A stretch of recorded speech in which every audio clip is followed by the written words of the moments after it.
के मौके पर उनको नमन करते हुए आज हम लोग ये कार्यक्रम कर रहे हैं। 17 अगस्त 1952 को बाबा साहब अम्बेडकर ने एक बहुत ही महत्वपूर्ण बात कही थी। 17 अगस्त 1952 को बाबा साहब डॉक्टर अम्बेडकर ने कहा था कि मेरी दृष्टि से अभी भी कुछ काम मेरा अधूरा रह गया है, इसलिए मेरे नाम का जयकारा लगाने के बजाय जो काम महत्वपूर्ण है और अधूरा रह गया है उसको पूरा करने के लिए अपने जान की बाजी लगा दो। ये बात बाबा साहब अम्बेडकर ने 17 अगस्त 1952 को कही।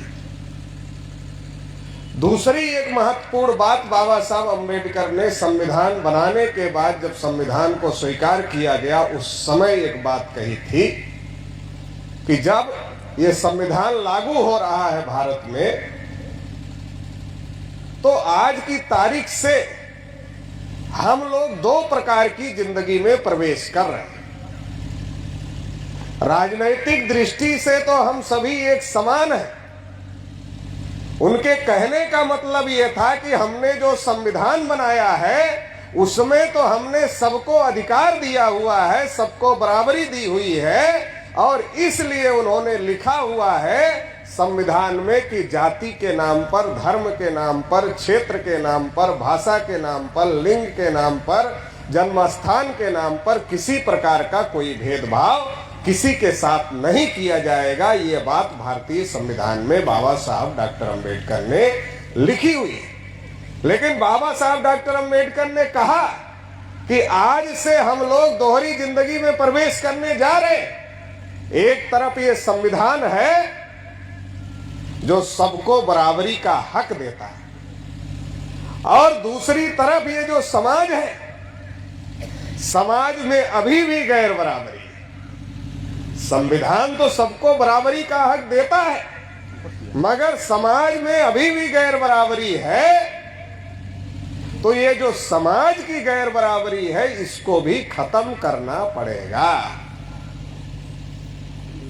और बाबा साहब अम्बेडकर ने एक बात और कही कि संविधान कितना भी अच्छा हो, अगर उसको लागू करने वाले लोग अच्छे नहीं हो तो संविधान अंततः बुरा ही साबित होता है। संविधान अच्छा है, दुनिया में इतना बढ़िया संविधान कहीं का नहीं, लेकिन जो संविधान को लागू करने वाले लोग हैं उनकी नीयत अच्छी ना होने की वजह से आज वो संविधान अच्छा साबित नहीं हो पा रहा है, क्योंकि जो लागू करने वाले लोग हैं वो संविधान नहीं लागू कर रहे हैं बल्कि वो मनुस्मृति लागू करने का काम कर रहे हैं, और जिससे देश में बड़े पैमाने पर अन्याय और अत्याचार है।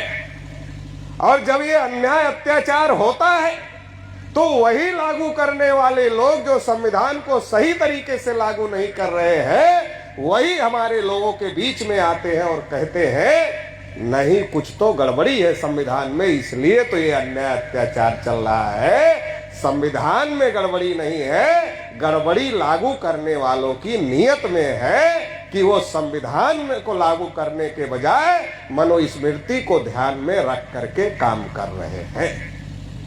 तो इस बात को हम लोगों को समझने की जरूरत है।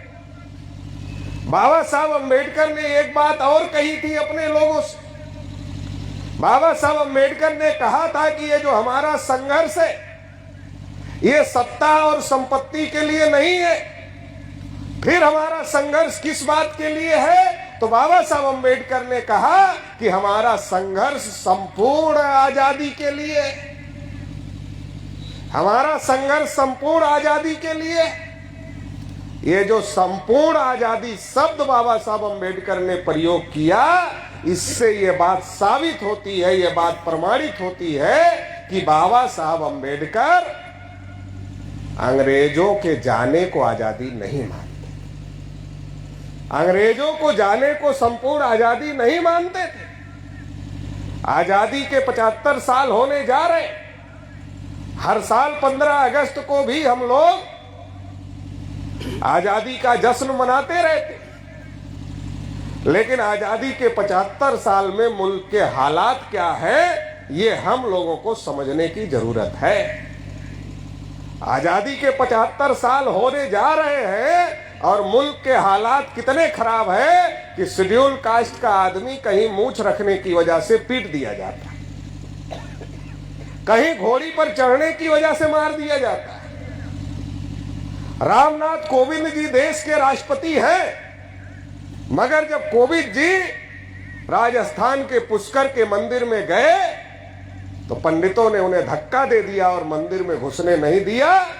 और पंडितों ने कहा कि कोविंद जी आप देश के राष्ट्रपति हो सकते हैं, मगर मंदिर का राष्ट्रपति ब्राह्मण ही होता है, इसलिए आपको एंट्री नहीं दे सकते हैं। आजादी के 74 साल में आपको बता रहे, संविधान में बाबा साहब अम्बेडकर ने लिखा, जाति के नाम पर, धर्म के नाम पर, क्षेत्र के नाम पर, लिंग के नाम पर, जन्म स्थान के नाम पर किसी प्रकार का कोई भेदभाव नहीं किया जाए। और संविधान लागू होने के पहले जो रूढ़ियां थी, जो परंपराएं थी, उनको शून्य घोषित किया जाता है। इसके बावजूद भी छुआछूत है आजादी के 74 साल में। ये बात आपको समझाने और बताने के लिए ये बात बता रहा हूं कि संविधान कितना भी अच्छा हो, अगर उसको लागू करने वाले लोग बुरे हो तो संविधान बुरा साबित होगा। इसलिए समझा रहे हैं। अखिलेश यादव उत्तर प्रदेश के मुख्यमंत्री थे, जब वो मुख्यमंत्री पद से हटे और बीजेपी की सरकार आई, केशव मौर्य के नाम का डंका पीट पीट करके और योगी आदित्यनाथ को उत्तर प्रदेश का मुख्यमंत्री बनाया, तो पता पंडितों ने योगी को कहा कमरा तो अशुद्ध ही है, यहाँ की हवा भी अशुद्ध हो गई, तो फर्श को और कमरे को तो गंगा जल और गोमूत्र से तो पवित्र किया ही किया गया, हवा को भी पवित्र करने के लिए कि वहां एक शूद्र रहता है, तो उस हवा को भी पवित्र करने के लिए हवन भी किया गया। फिर अखिलेश जी ने बयान दिया, अब हमें पता चला कि हम भी पिछड़े। तब तक अखिलेश जी को पता भी नहीं था कि हम भी पिछड़े। तो मैं ये बताना चाहता हूं कि जो संविधान लागू है देश में, वो संविधान कहता है कि आपके साथ भेदभाव नहीं हो सकता, मगर भेदभाव हो रहा है। शेड्यूल कास्ट के हालात देश में अच्छे नहीं है, आदिवासियों के हालात और भी ज्यादा बुरे हैं। संविधान में 5वीं और 6ठी अनुसूची, जिसके अनुसार आदिवासी बाहुल्य इलाके में आदिवासियों का स्वायत्त शासन होना चाहिए। अरे स्वायत्त शासन की तो छोड़ो, आदिवासियों का जो जल जंगल जमीन है उस पर कब्जा करने के लिए, पूंजीपतियों का कब्जा करवाने के लिए उन्हें नक्सलाइट घोषित करके गोलियों से मार दिया जा रहा है और उनका विस्थापन किया जा रहा है, वहां से उनको भगाया जा रहा है। संविधान में तो बाबा साहब अम्बेडकर ने आदिवासियों के लिए भी लिखा कि जल जंगल जमीन जहां आदिवासी रहते हैं उस पर आदिवासियों का ही अधिकार है। लेकिन जो संविधान को लागू करने वाले लोग हैं वो मानने के लिए तैयार नहीं है और लागू करने के लिए तैयार नहीं। पिछड़े वर्ग के लिए भी बाबा साहब अम्बेडकर ने लिखा, पिछड़े वर्ग के लिए भी आर्टिकल 340 बाबा साहब अम्बेडकर ने लिखा कि सरकार पिछड़े वर्ग के लिए आयोग बनाए और आयोग जो सिफारिश करता है उसको लागू करे। नेहरू पहले देश के प्रधानमंत्री बने थे, नेहरू आयोग नहीं बना रहे थे। बाबा साहब डॉक्टर अम्बेडकर ने अपने कानून मंत्री पद से इस्तीफा दे दिया। नेहरू को जब इस्तीफा दे दिया तो आर्यल चंदापुरी को यह बात पता चली। आर्यल चंदापुरी बिहार के पिछड़े वर्ग के नेता थे, अखिल भारतीय पिछड़ा वर्ग संघ के राष्ट्रीय महासचिव थे। तो उन्होंने सोचा बाबा साहब अम्बेडकर ने पिछड़ों के अधिकार के लिए इस्तीफा दिया है, तो उन्होंने बाबा साहब अम्बेडकर को पटना बिहार में बुलाया, कहा आपकी रैली, पिछड़े वर्ग के लोगों की रैली हम कराएंगे, आइए। तो बाबा साहब अम्बेडकर पटना गए तो नेहरू ने जगजीवन राम और भोला पासवान शास्त्री के माध्यम से उस रहेली पर पत्थर फेंकवाने का काम किया कि कहीं पिछड़े वर्ग के लोग और शेड्यूल कास्ट के लोग इकट्ठा ना हो जाए, क्योंकि ये तोड़ने वाले लोग हैं, इनको डर लगता है कि शेड्यूल कास्ट तो डॉक्टर अंबेडकर को मानता है। अगर शेड्यूल कास्ट और पिछड़े वर्ग के लोग इकट्ठा हो गए और डॉक्टर बाबा साहब अंबेडकर की जो शिक्षाएं हैं अगर वो पिछड़े वर्ग के लोगों को भी समझ में आ गई और बाबा साहब डॉक्टर अंबेडकर ने पिछड़े वर्ग के लोगों के लिए क्या किया, ये बात अगर पिछड़े वर्ग के लोगों को और अल्पसंख्यकों को भी समझ में आ गई तो देश का 85 से 90% आदमी ब्राह्मणवाद के खिलाफ में इकट्ठा हो जाएगा, इस व्यवस्था के खिलाफ में इकट्ठा हो जाएगा और इस व्यवस्था को ध्वस्त करने का काम कर देगा। इसलिए वो डरते हैं और इसलिए जब पिछड़ों की सभा को संबोधित करने के लिए बाबा साहब अंबेडकर जीवित थे वो गए तो नेहरू ने पत्थर फेंकवाने का काम बाबा साहब अंबेडकर के ऊपर किया। ये भी एक इतिहास का हिस्सा है। और जब बाबा साहब अंबेडकर नहीं रहे तो कालेलकर कमीशन को नेहरू ने रद्दी की टोकरी में डालने का काम किया। मंडल कमीशन लागू हुआ मगर कितना लागू हुआ, 52% को 27% दिया गया और 27 में क्रीमी लेयर लगा दिया गया। क्रीमी लेयर का क्या मतलब है, जिसके पास दांत है उसको चना नहीं मिले और जिसके पास दांत ही नहीं है उसको चना दिखाया जाएगा क्योंकि वो चना खा ही नहीं सकता। जो ओबीसी अपने बच्चे को पढ़ा सकता है वो क्रीमी लेयर में आ गया और आरक्षण का लाभ नहीं पाएगा। जो पढ़ा नहीं सकता वो अपने आप ही बाहर हो गया तो आरक्षण ऊपर से भी खत्म हो गया, नीचे से भी खत्म हो गया। इतनी बड़ी धोखेबाजी पिछड़े वर्ग के लोगों के साथ में हुई। बाबा साहब ने तो संविधान में लिखा लेकिन क्या अमल में आया? अरे आरक्षण तो छोड़ो, आजादी के 74 साल में देश में जानवरों की गिनती हुई, कुत्तों की गिनती हुई, हिजड़ों की गिनती हुई, मगर पिछड़ों की गिनती आजादी के 74 साल में नहीं। इतना बड़ा अन्याय हो रहा है। मुसलमानों के हालात तो इतने ज्यादा खराब हैं। आजादी के 74-75 साल होने जा रहे हैं। आज तक आपने कभी सुना कि मुसलमानों ने भी कहा हो कि हमको ये हक चाहिए? सुना कभी आपने? मैंने तो नहीं सुना। कभी भी मुसलमान इस बात के लिए मोर्चे पर नहीं आते कि हमारी भी देश में इतनी संख्या है, हमको भी ये हक चाहिए। क्यों नहीं है? क्योंकि ये जो ब्राह्मण लोग हैं ये इतना अफवाह मुसलमानों के बारे में फैला कर रखे हैं कि ये तो पाकिस्तानी है, ये तो आतंकवादी है, ये तो ये है, ये तो वो है। तो मुसलमान सफाई देने में परेशान है कि हम पाकिस्तानी नहीं, हम आतंकवादी नहीं, हम राष्ट्रद्रोही नहीं, हम भी राष्ट्रभक्त है। केवल ये साबित करते करते मुसलमानों के 74 साल निकल गए। क्या आजादी की लड़ाई में मुसलमानों ने शहादत नहीं दिया था? पिछड़े वर्ग के लोगों ने शहादत नहीं दिया था? शेड्यूल कास्ट के लोगों ने शहादत नहीं दिया था? दिया था। और मुसलमानों की तो बहुत बड़ी तादाद थी आजादी की लड़ाई में शहादत देने वालों में। अगर आप लिस्ट उठा करके देखो तो एक बहुत बड़ी तादाद है मुसलमानों की। और मैं तो ये कहता हूं कि अगर अंग्रेज इस देश को छोड़कर गए तो हमारे बाप दादाओं ने अंग्रेजों को खदेड़ने का काम किया, इसलिए अंग्रेज छोड़कर गए। नहीं तो ये जो राज कर रहे हैं ना 3.5% लोग, इनके बाप दादा की औकात नहीं थी कि अंग्रेजों को इस देश से खदेड़ देते। इनके बाप दादा की औकात नहीं थी। हमारी वजह से यानी पक रही है, ये तय करने का काम आरएसएस, बजरंग दल, विश्व हिंदू परिषद के गुंडे करते हैं। इतना ज्यादा देश में हालात खराब है, देश के माहौल खराब है। ऐसा संविधान में नहीं लिखा है जैसा अमल में हो रहा है। इसलिए बाबा साहब अंबेडकर कहते थे हमें सत्ता संपत्ति नहीं की लड़ाई नहीं है, हमारी संपूर्ण आजादी की लड़ाई है। वो संपूर्ण आजादी की लड़ाई क्या है? वो संपूर्ण आजादी की लड़ाई है कि इस देश में अंग्रेजों और मुगलों के आने के पहले इस देश में ब्राह्मण यूरेशिया से आए और ब्राह्मण यूरेशिया से आए तो ब्राह्मणों ने यहां के लोगों को शूद्र घोषित किया। आज की तारीख में जो ओबीसी के लोग हैं उनको ब्राह्मणों ने शूद्र घोषित किया।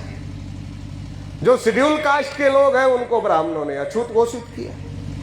पढ़ने लिखने के अधिकार से, धन संपत्ति रखने के अधिकार से, बोलने सुनने के अधिकार से, कुर्सी पर बैठने के अधिकार से, सभी प्रकार के अधिकारों पर रोक लगाने का काम किया।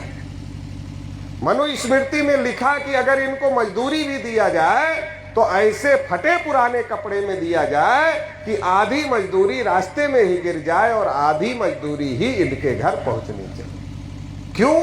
क्योंकि ये ज्यादा खा लेंगे तो मोटे हो जाएंगे, मोटे हो जाएंगे तो लड़ाई करेंगे, हमारे यहाँ गुलामी नहीं करेंगे, और अगर नहीं खाएंगे तो मर जाएंगे, मर जाएंगे तो हमारी गुलामी कौन करेगा?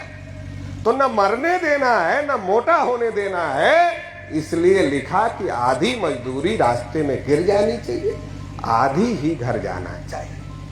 शूद्रों को धन रखने का अधिकार नहीं होगा, लेकिन अगर मान लो कहीं गिरा हुआ धन किसी शूद्र को मिल जाए तो आधा धन रास्ते में, आधा धन किसी बड़े ब्राह्मण को दान कर देना चाहिए और आधा धन राजा के राजकोष में जमा कर देना चाहिए, अपने पास में कुछ भी नहीं रखना। अगर इनके कान में ज्ञान का एक शब्द पड़ जाए तो शीशा पिघलाकर डाल देना चाहिए, आंख से देख ले तो आंख फोड़ देना चाहिए, उच्चारण करे तो जीभ काट लेनी चाहिए। ये कानून अंग्रेजों ने नहीं बनाए, ये कानून मुगलों ने भी नहीं बनाए, ये जो सारा कानून बना ये कानून अंग्रेजों और मुगलों के आने से पहले ब्राह्मणों ने बना। इस बात को ज्योतिबा फूले जानते थे, इस बात को छत्रपति साहू महाराज जानते थे, इस बात को बाबा साहब अम्बेडकर जानते थे। इसलिए ज्योतिबा फूले को बाबा साहब अम्बेडकर अपना गुरु मानते थे। 1848 में यह लड़ाई ज्योतिबा फूले ने शुरू किया। 1848 में यह लड़ाई ज्योतिबा फूले ने शुरू किया, और ज्योतिबा फूले ने जब यह लड़ाई शुरू किया तो पहले 1848 आता है, बाद में 1857 आता है। 1857 की क्रांति आप लोगों ने सुना होगा, पढ़ा होगा। तो जो 1857 अंग्रेजों के खिलाफ विद्रोह हुआ, उस विद्रोह के पहले 1848 में ज्योतिबा फूले ने हमारी आजादी की लड़ाई को शुरू किया और हमारे लोगों को कहा, बिना विद्या के मत नहीं, बिना मत के गति नहीं, बिना गति के वित्त नहीं, बिना वित्त के शूद्र टूटे। ये जो सारा सत्यानाश हुआ है ये अविद्या की वजह से हुआ है, ना पढ़ने की वजह से हुआ है, शिक्षा ना होने की वजह से हुआ है। और शिक्षा क्यों नहीं थी हमारे समाज में? क्योंकि हमको पढ़ने लिखने के अधिकार से रोक दिया गया था, इसलिए शिक्षा नहीं थी। तो ज्योतिबा फूले ने हमारे लोगों को पढ़ाने लिखाने का काम सबसे पहले शुरू किया। अंग्रेजों का राज था तो अवसर था, अंग्रेजों का राज नहीं आता तो अवसर नहीं आता। तो ज्योतिबा फूले ने जब पढ़ाने लिखाने का काम शुरू किया तो पेट में दर्द इन लोगों के शुरू हो गया कि भाई अगर ये लोग पढ़ लिख लेंगे तो हमारी गुलामी कौन करेगा। तो पेट में दर्द शुरू हो गया तो इन्होंने सोचा, हमने तो रोक लगाई थी इनके पढ़ने पर, ये अंग्रेज आकर इनको पढ़ने का अधिकार दे दिए, इसलिए ये पढ़ रहे हैं, तो अंग्रेजों को ही भगा देते हैं। ना रहेगा बांस, ना बजेगी बांसुरी, ना रहेंगे अंग्रेज, ना इनको कोई पढ़ाए लिखाएगा। तो हमारे लोगों के खिलाफ में अंग्रेजों को भगाने की योजना बनाई गई। ये कोई आजादी की लड़ाई नहीं थी। और 1857 का जो संग्राम था उसको पूरी तरीके से विफल कर दिया गया। और अंग्रेजों ने जब विफल कर दिया तो ब्राह्मण बहुत ज्यादा डर गए, इतना डर गए कि 1885 तक बिल्कुल ही चुप रहे। 1885 में जब कांग्रेस बनाई तो कांग्रेस भी इतना डरे हुए थे, कहा ये मनोरंजन के लिए क्लब बना रहे हैं, कोई हम कुछ कर नहीं रहे, केवल मनोरंजन के लिए इसको बना रहे। और उसका भी पहला अध्यक्ष अंग्रेज को बनाया, फिर उसके बाद कई अध्यक्ष अंग्रेज बनाए। तो कहने का मतलब यह है कि जो हमारी आजादी की लाइन है वो ज्योतिबा फूले से शुरू होती है। ज्योतिबा फूले के पास रनाडे नाम के ब्राह्मण गए और रनाडे ने ज्योतिबा फूले को कहा, आ जाओ हमारी आजादी की लड़ाई में, अंग्रेजों को भगाना है। तो ज्योतिबा फूले ने कहा कि तुम ब्राह्मण लोग, कल अंग्रेज चले जाएंगे तो तुम्हारा राज आ जाएगा, और तुम्हारा राज आएगा तो तुम हम जैसे कुनबी किसानों के साथ में बराबरी का व्यवहार करोगे। ऐसा संभव नहीं है, इसमें हमारा यकीन विश्वास नहीं है, और हम तुम्हारी आजादी की लड़ाई में नहीं आ सकते। और कहा जब तक अवसर है तब तक इनसे आजाद हो जाना चाहिए। कब तक? जब तक अंग्रेज है तब तक अवसर है, और जब तक अवसर है तब तक हमें ब्राह्मणों की गुलामी से आजाद हो जाना। ज्योतिबा फूले इस लड़ाई में आने के लिए तैयार नहीं थे। साहू महाराज राजा थे, तिलक उनसे मिलने के लिए गए और तिलक ने कहा आ जाओ आजादी की लड़ाई में। तो साहू महाराज ने कहा तुम ब्राह्मण लोग हमारे जैसे राजा के साथ बुरा बर्ताव करते हो, कल तुम्हारा राज आएगा, हमारी प्रजा के साथ क्या करोगे? मैं नहीं आ सकता। साहू महाराज नहीं। बाबा साहब अम्बेडकर कोलंबिया विश्वविद्यालय में पढ़ रहे थे, लाला लाजपत राय उनको मिलने के लिए गए, कहा आ जाओ आजादी की लड़ाई में। बाबा साहब अम्बेडकर ने कहा अभी मैं पढ़ाई कर रहा हूं। उन्होंने दुनिया के लोगों को कहा जो गांधी और कांग्रेस के आंदोलन को यूरोप और अमेरिका के लोग सपोर्ट कर रहे थे, उनको कहा पूछो इनसे ये देश की आजादी की लड़ाई लड़ रहे हैं या देश के लोगों की आजादी की लड़ाई भी लड़ रहे हैं। 15 अगस्त 1947 को देश आजाद हो गया। जो देश के लोग हैं वो भारतीय संविधान लागू होने से आजाद हुए, 15 अगस्त 1947 से आजाद नहीं हुए। और जो भारतीय संविधान लागू हुआ वो भारतीय संविधान फूले साहू अम्बेडकर ने जो 108 साल का आंदोलन चलाया उसके त्याग समर्पण और बलिदान की वजह से लागू हुआ। उस लड़ाई में ज्योतिबा फूले, माता सावित्री बाई फूले को अपना घर छोड़ना पड़ा। उस लड़ाई में छत्रपति साहू महाराज की हत्या हुई। उस लड़ाई में बाबा साहब अम्बेडकर के 4 बच्चे चले गए। उस लड़ाई में माता रमाबाई चली गई। उस लड़ाई में बाबा साहब अम्बेडकर की भी हत्या हो गई। इतना बड़े संघर्ष के बाद जो संविधान आया, उस संविधान में हम लोगों को हक अधिकार मिला। हमारे कुछ लोगों को ऐसा लगता है कि बाबा साहब अम्बेडकर को संविधान ऐसे ही लिखने के लिए दे दिया। ऐसे लिखने के लिए नहीं दे दिया। कांग्रेस ने तो ये कहा था कि डॉक्टर अम्बेडकर के लिए संविधान सभा के दरवाजे ही नहीं खिड़कियां भी बंद है। और बॉम्बे से बाबा साहब अम्बेडकर को चुनाव नहीं जीतने दिया, चुनाव हराने का काम किया। और मुसलमानों की सरकार बंगाल में थी। जोगेंद्र नाथ मंडल संविधान सभा में जीत कर आए थे। जोगेंद्र नाथ मंडल ने इस्तीफा दिया और बाबा साहब अम्बेडकर को बुला करके बंगाल से चुनाव जितवा करके संविधान सभा में भेजने का काम किया। और जब बाबा साहब अम्बेडकर संविधान सभा में बंगाल से चुनाव जीत करके आ गए, फिर इन लोगों की टेंशन बढ़ गई। तो इन लोगों ने पाकिस्तान का जब बंटवारा किया, भारत पाकिस्तान का, तो जिस इलाके से बाबा साहब अम्बेडकर चुनाव जीत के आए थे उस इलाके को पाकिस्तान में देने का काम किया। वहां के लोग पाकिस्तान में जाना नहीं चाहते थे, इसके बावजूद भी पाकिस्तान में देने का काम किया ताकि डॉक्टर अम्बेडकर भारत के संविधान सभा के सदस्य ना रहे, वो पाकिस्तान की संविधान सभा के सदस्य हो जाए। इतनी बड़ी साजिश की गई। बाबा साहब अम्बेडकर साजिश समझ रहे थे और उन्होंने अंग्रेजों को कहा अगर हमारे बगैर कोई देश में संविधान बनता है और जिस संविधान में हम लोगों को हक अधिकार नहीं होगा, ऐसे किसी भी संविधान को हम मान्यता नहीं देंगे और हम इसके विरोध में आंदोलन करेंगे। अंग्रेजों को लगा कि अभी तो भारत पाकिस्तान का ही मामला चल रहा है, ये एक और मामला खड़ा हो जाएगा अम्बेडकर का। तो अंग्रेजों ने कांग्रेस के लोगों को कहा अगर चाहते हो तो डॉक्टर अम्बेडकर को संविधान सभा में लो। तो दबाव में आकर के कांग्रेस को संविधान सभा में बाबा साहब अम्बेडकर को मजबूरी में लेना पड़ा और ड्राफ्टिंग कमेटी का चेयरमैन बनाना पड़ा। मजबूरी में बनाना पड़ा, नहीं तो अंग्रेज छोड़ने वाले नहीं थे। और ब्राह्मणों ने यह सोचा चलो अम्बेडकर को संविधान सभा का चेयरमैन बना दो, लिखना अंबेडकर को है, मगर संविधान सभा में बहुमत हमारा है, जितना पास करेंगे उतना ही पास होगा। कुछ मजबूरी में पास भी कर लेंगे तो बाद में लागू भी हम ही को करना है, तो लागू नहीं करेंगे। मजबूरी में जितना पास किया उतना भी लागू 74 साल में नहीं किया। ये जो साजिश हुई है, इस साजिश को हम लोगों को जानने और समझने की जरूरत है। और बाबा साहब अम्बेडकर ने जो कहा, संपूर्ण आजादी तब होगी जब समता, स्वतंत्रता, बंधुता और न्याय पर आधारित समाज और राष्ट्र का निर्माण होगा। ये लक्ष्य बाबा साहब अम्बेडकर ने भारतीय संविधान का रखा हुआ है। लेकिन क्या इस लक्ष्य पर कोई काम हो रहा है? इस लक्ष्य पर कोई काम नहीं हो रहा है, दूसरे लोग करने भी वाले नहीं।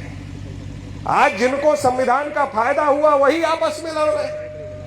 शेड्यूल कास्ट की एक जाति दूसरी जाति से लड़ रही है, ओबीसी की एक जाति दूसरी जाति से लड़ रही है, फिर शेड्यूल कास्ट ओबीसी से लड़ रहा है, ओबीसी शेड्यूल कास्ट से लड़ रहा है, और OBC schedule caste schedule tribe मिलकर कहीं मुसलमान से लड़ रहा है, कहीं सिख से लड़ रहा है, कहीं ईसाई से लड़ रहा है। तो ये हम आपस में ही लड़ रहे हैं, हम लड़ नहीं रहे हैं, वो लड़ा रहे हैं, वो लड़ा रहे हैं और हम लड़ रहे हैं। अगर हम आपस में ही लड़ते रहे तो जो बाबा साहब अम्बेडकर ने कहा वो पूरा होने वाला नहीं। बाबा साहब अम्बेडकर जो चाहते थे, अगर उसको पूरा करना है तो वो लोग पूरा नहीं करेंगे जो शासन सत्ता में बैठे। वो बाबा साहब अम्बेडकर के संविधान को नहीं चाहते, वो तो धीरे धीरे उसको बदल कर मनुस्मृति में कन्वर्ट करना चाहते हैं, और वो लगातार कर रहे हैं। तो उसके लिए हमें काम करना होगा, वो लोग काम नहीं करेंगे, हमें काम करना होगा।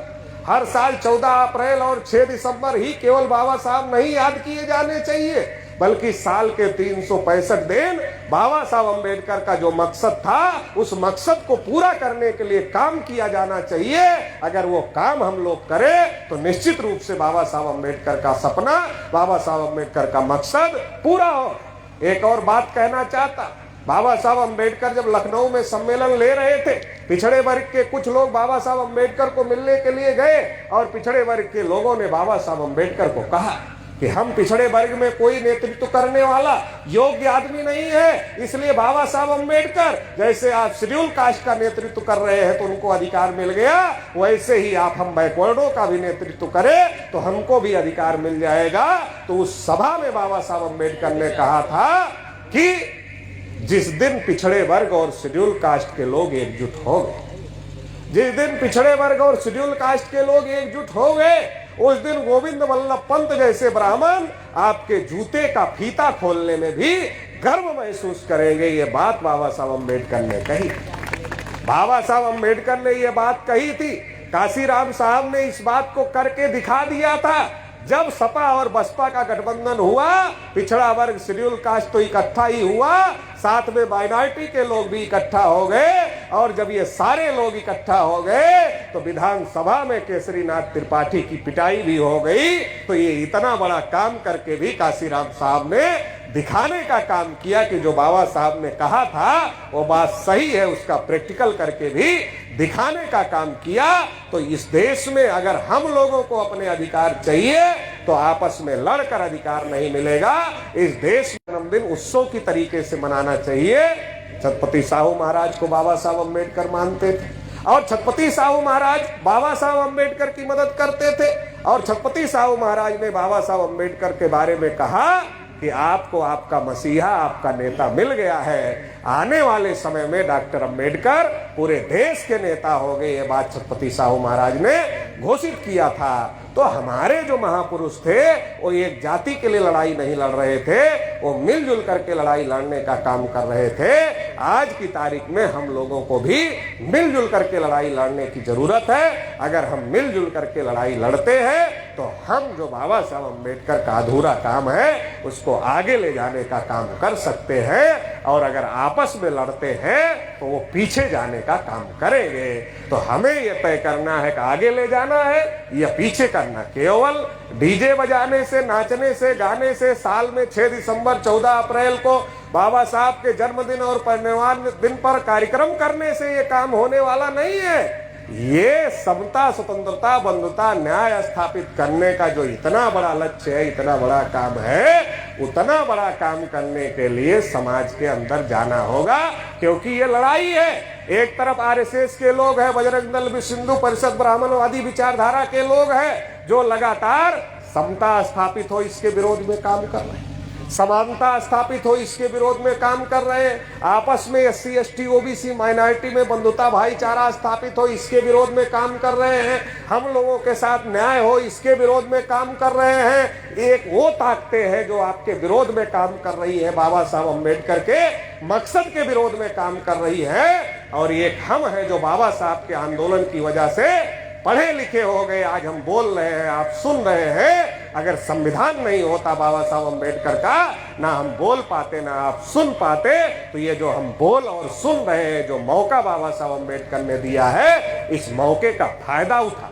कोई मीडिया आपकी बात छापे ना छापे, हमारा मुंह ही पर्याप्त है। देश की 85 से 90% आबादी हमारी है, तो हमारा मुंह ही पर्याप्त है। अगर हम मुंह से भी बोलने का काम करते हैं, लगातार प्रचार प्रसार करते हैं अपने महापुरुषों की विचारधारा को, तो लगातार अगर हम प्रचार प्रसार करते हैं अपने महापुरुषों की विचारधारा का, तो निश्चित रूप से हम लोग कामयाब हो सकते हैं, और जो हमारे महापुरुषों का मिशन है, उस मिशन को हम आगे बढ़ाने का काम कर सकते हैं। इस दिशा में हम लोगों को सोचने और समझने की जरूरत है। आज देश में जो बामसेप काम कर रहा है, बामसेप आज की तारीख में 31 राज्यों में है, 550 जिलों में है, 5,500 तहसीलों में है, 15,000 ब्लॉक में है, 2-2.5 लाख गांवों में है।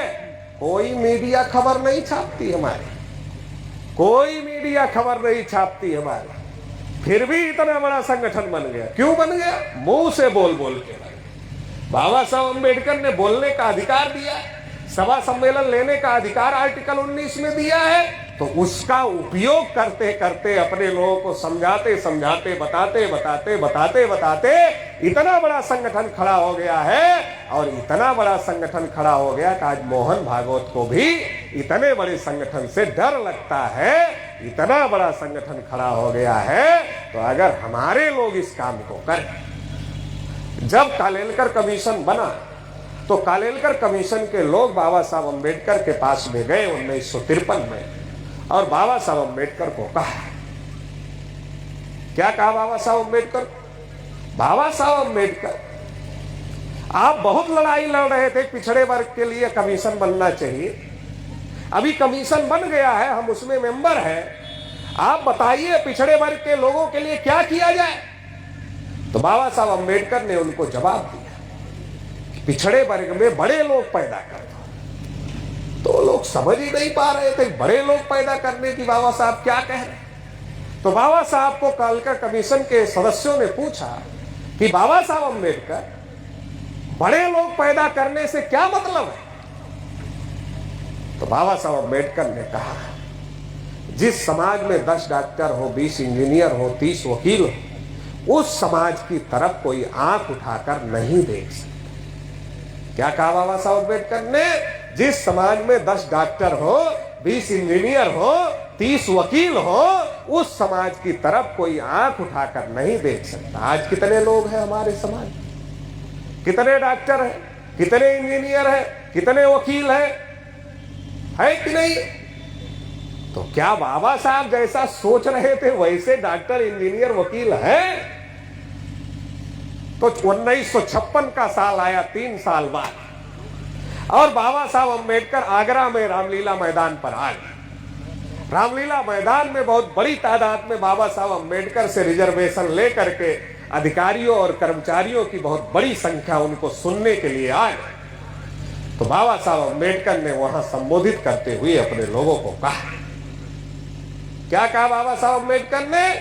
मुझे पढ़े लिखे लोगों ने धोखा दिया, मुझे अनपढ़ों से कोई शिकायत नहीं।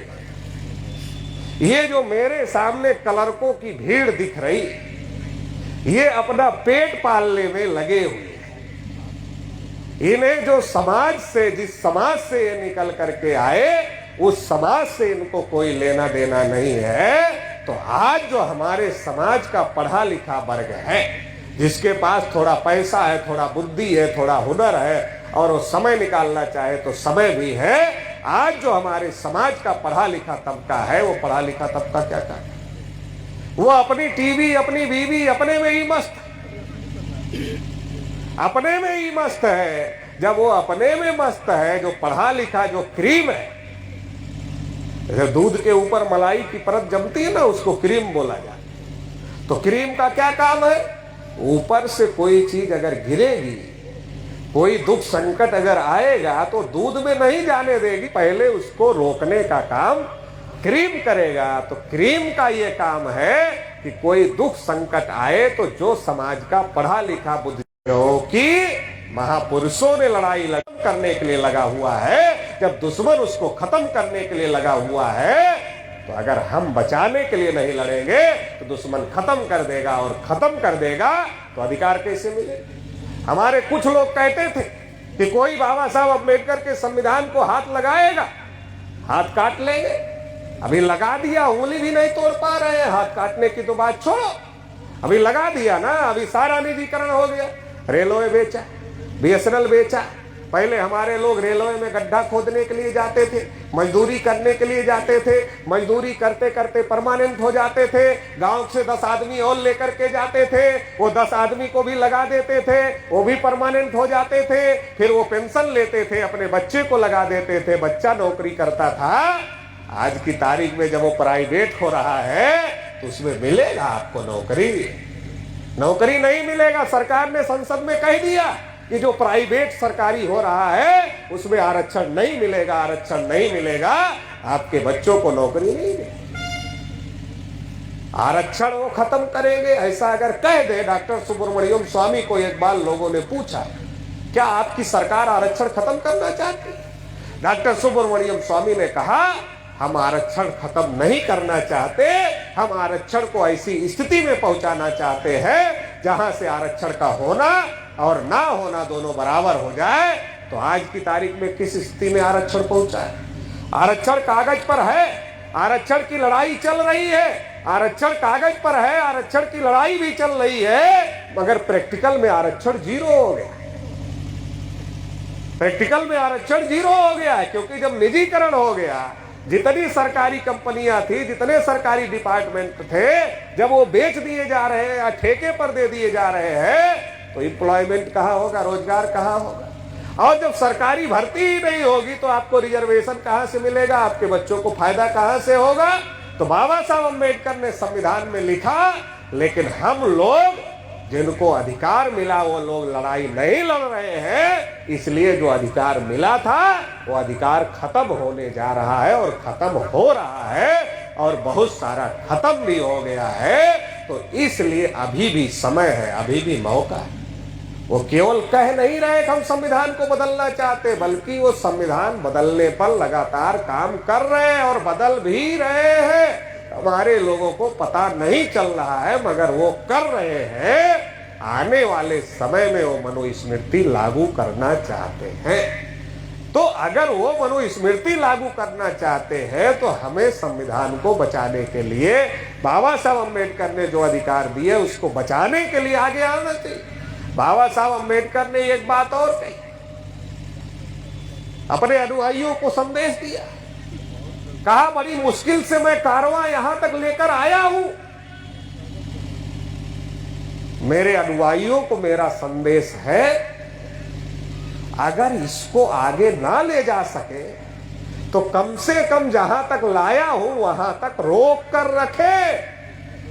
अगर आगे ना ले जा सके, एक तो कहा मेरे अधूरे काम को पूरा करने के लिए जान की बाजी लगा दो, मगर बाबा साहब को लग रहा था कि मैं कह जरूर रहा हूं मगर ये करेंगे, ऐसा लग नहीं रहा है। इसलिए बाबा साहब अम्बेडकर ने दूसरी बात भी कही। दूसरी बात कहा बाबा साहब अम्बेडकर ने कि ये कारवां बड़ी कठिनाइयों से मैं यहां तक लेकर आया हूं, मेरे अनुयायी इस कारवां को अगर आगे ना ले जा सके तो कम से कम जहां तक लाया हो वहां तक रोक कर रखे, किसी भी स्थिति में इसे पीछे ना जाए। तो बाबा साहब अम्बेडकर की भक्ति करने वाले तो बहुत सारे लोग, दुनिया में जितने बड़े पैमाने पर बाबा साहब अम्बेडकर का जन्मदिन मनाया जाता है, उतने बड़े पैमाने पर किसी भी महापुरुष का जन्मदिन नहीं मनाया जाता। ये हमारे लिए गर्व और गौरव की बात है।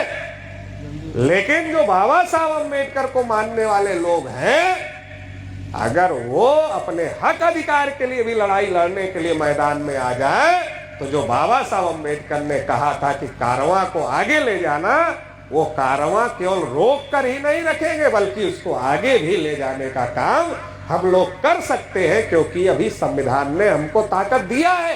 धीरे धीरे वो ताकत कमजोर करने का काम चल रहा है, और जब धीरे धीरे वो ताकत कमजोर हो जाएगी, खत्म हो जाएगी, तो चाह करके भी आप उस कारवां को रोक नहीं पाओगे और वो कारवां पीछे चला जाएगा।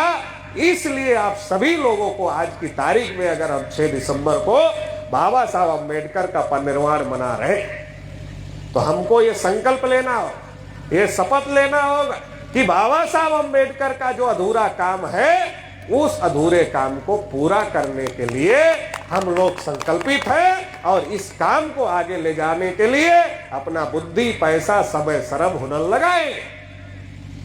अगर हम ऐसा करते हैं तो आज भी मौका है बामसेब के माध्यम से पूरे देश में आंदोलन खड़ा हो। आप लोगों को पता होगा 13 पॉइंट रोस्टर जब लागू किया गया, 100 पॉइंट रोस्टर को खत्म करके हमारे लोगों का नुकसान हो रहा था, तो भारत बंद किया गया, और जब भारत बंद किया गया तो नरेंद्र मोदी को झुकना पड़ा और 13 पॉइंट रोस्टर को वापस लेना पड़ा और 100 पॉइंट रोस्टर दोबारा लागू करना पड़ा। इसी प्रकार से एनआरसी सीए को लेकर के बहुत बड़ा ये किया गया था, और सरकार कह रही थी कि मुसलमान लोग विदेशी है, ऐसा वो इनडायरेक्टली कहने का काम कर रहे थे, और हमारे लोगों को मैसेज देना चाह रहे थे कि एनआरसी लागू होगी तो केवल मुसलमानों पर इसका असर होगा।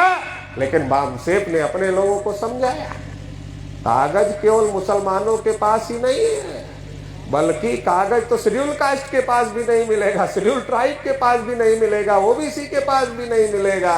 ये तो सबका संकट है, लेकिन केवल मुसलमानों के ऊपर सरकार तीर छोड़ रही है। और जब भारत मुक्ति मोर्चा, बहुजन क्रांति मोर्चा ने भारत बंद किया 31 जनवरी को, तो फिर क्या हुआ?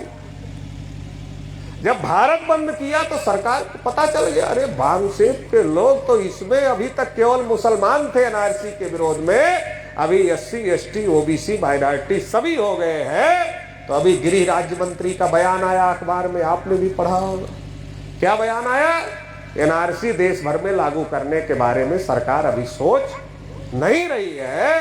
तो इतनी बड़ी ताकत बनी है, लेकिन इतनी बड़ी ताकत से केवल काम नहीं होगा, उस ताकत को और ज्यादा मजबूत करना होगा। अभी 31 जनवरी को राष्ट्रीय पिछड़ा वर्ग मोर्चा के माध्यम से जाति आधारित गिनती के लिए, प्रमोशन में आरक्षण के लिए, निजीकरण में आरक्षण के लिए, एनआरसी सीए के विरोध में, किसानों के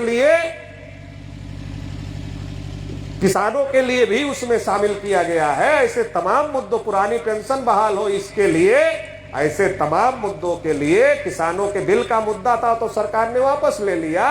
31 जनवरी को फिर भारत बंद करने जा रहे।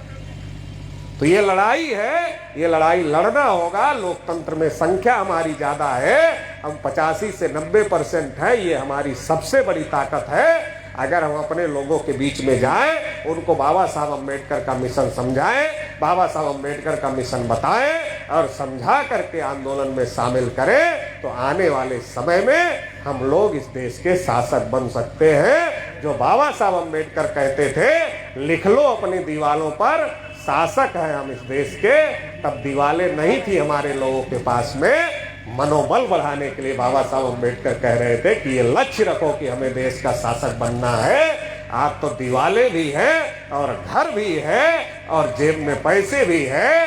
अगर आज ठान ले कि इस देश का शासक हमको बनना, और शासक क्यों बनना?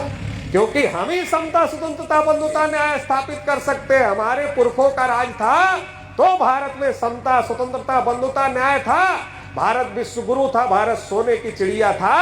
ब्राह्मणों का राज आया तो सत्यानाश हो गया। तो अगर भारत में फिर से समता, स्वतंत्रता, बंधुता, न्याय स्थापित करना है, भारत को दोबारा से विश्व गुरु सोने की चिड़िया बनाना है, तो हमें शासन करती जमात बनना पड़ेगा। ये बाबा साहब अम्बेडकर ने कहा था। इस लक्ष्य को लेकर के हम लोगों को काम करना पड़ेगा। आप सभी लोग इस लक्ष्य को लेकर के काम करेंगे और लोगों को जागृत करने का काम करेंगे, लोगों को आंदोलन के साथ जोड़ने का काम करेंगे। इस आशा और उम्मीद के साथ आप लोगों ने मुझे सुना, इसके लिए आभार, धन्यवाद। जय भीम, जय भारत, जय मोहनियास। बहुत बहुत धन्यवाद जो आपने इतनी कीमती समय दे करके और आपने हमें अच्छी जानकारी और जगाने का काम किया। साथियों, हम चाहेंगे कि माननीय विकास कुमार भारती जी अपने साथियों के साथ आए और जो भी जन आंदोलन